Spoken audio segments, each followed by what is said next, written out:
In this video, we're going to talk about the mysterious disappearance of Jonny Gosch in West Des Moines, Iowa on September 5th, 1982. A boy by the name of Jonny Gosch, he was 12 years old. Jonny had a side job delivering newspapers around the neighborhood. His dad would always be with him, but on this day, Jonny was doing his paper route alone. This wasn't an uncommon thing for kids to do back then. I may not have had a paper route growing up in the 90s into the 2000s. I just went around the neighborhood during the summer days and mowed neighbors' lawns for a few bucks. Nowadays, it looks like adults do all the paper routes, driving in their cars around the county after rolling and bagging up the papers and then filling up their cars and rolling on by. Later that morning, the neighbors were wondering why their morning papers weren't delivered. Jonny's parents had received some phone calls asking them why Jonny didn't deliver their paper like he was supposed to. This is when his parents, John and Noreen Gosch, got worried, because it's not like Jonny not to deliver papers unless something was wrong. John and Noreen called the police to report Jonny's missing.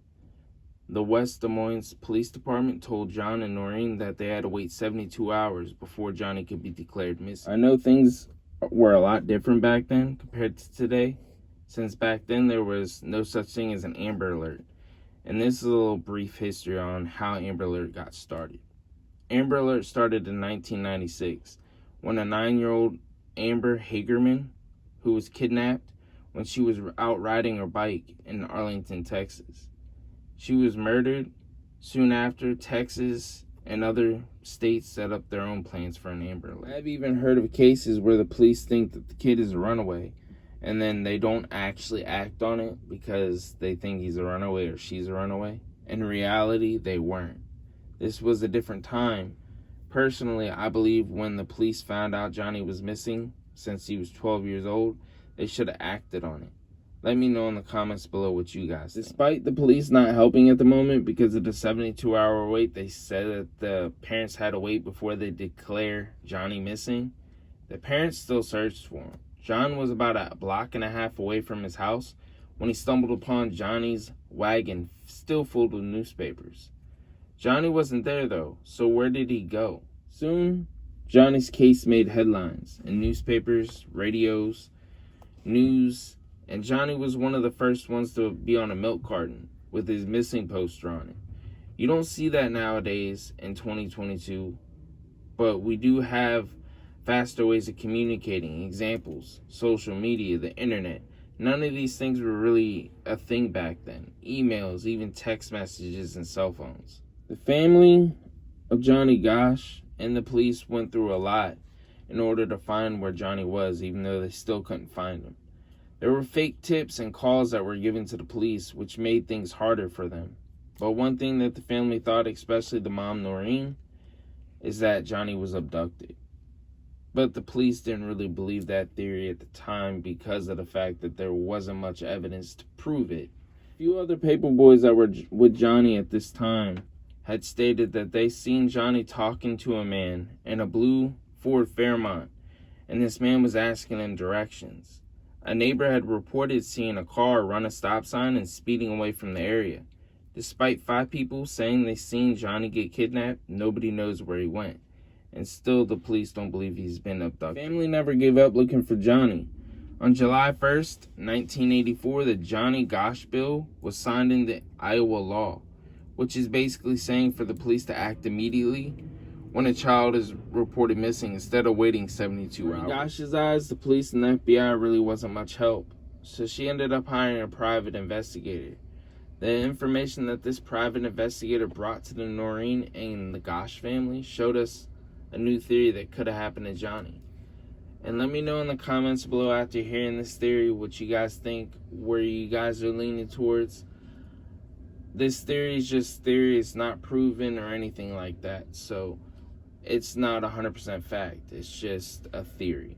I'm leaning more towards it because it is a big possibility this could have happened. So let's get into the theory.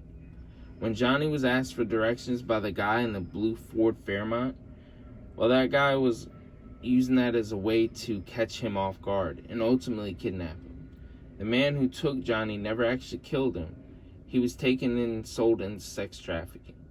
Jonny was alive, but he was witnessing other kids get used and abused. The same happened to him. This was nothing more than to use them for others' enjoyment and profit, which, as you know, is sick, and it happens all the time. This isn't something that's, new. Most people, if not everybody, know about this stuff. But there are sick and depraved people out there. Around 6 months later, after Jonny went missing, a woman in Oklahoma stated she was approached by a young boy that screamed at her, saying, "I am Jonny Gosch. I've been kidnapped."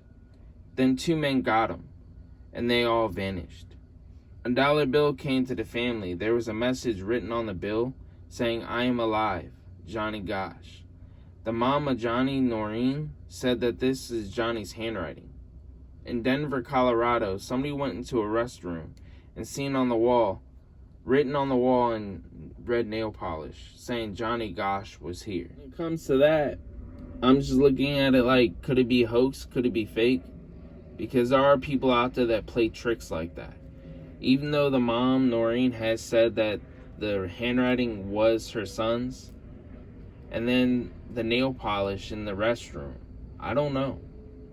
Let me know in the comments below what you guys think. Them come forward saying they knew Jonny, and they were all together at some point, mentioning that they were all kidnapped by the same traffickers, and they met Noreen Gosch and said that Jonny and another boy escaped, now are on the run fearing for his life. Noreen gets an unexpected visitor at late night in 1997. A knock at the door woke her up. She is greeted at the front door by 2 young men. She asked who it was. An answer, "Mom, it's me, Jonny. Can I come in?" Noreen opened up the door. She looked at the 2 men. One of the young men she didn't know, but the other man she did. It was Jonny. Despite him aging 15 years, she knew it was him. The other young man didn't stay long. They only stayed for a few hours and left before the sun rose. In the short time Noreen got to spend with her son, Jonny, he told her what had happened to him in the time that he's been missing. He was very nervous and stated he was still in danger. After the short time Jonny come to visit his mom, he left and vanished once again. With the visit and the things Jonny told his mom, everything she thought from the jump was true. Encounter, she went to the FBI to get a sketch done of what Jonny looks like. The police still don't believe her, since there's no hard evidence that he's even still alive. Some thinks that she's just a grieving mother, and some think that she's crazy. What do you guys think? I mean, do you really think that this could be a cover-up by the police and, dealing with the sex trafficking ring? Do you think that, he's still alive, on the run?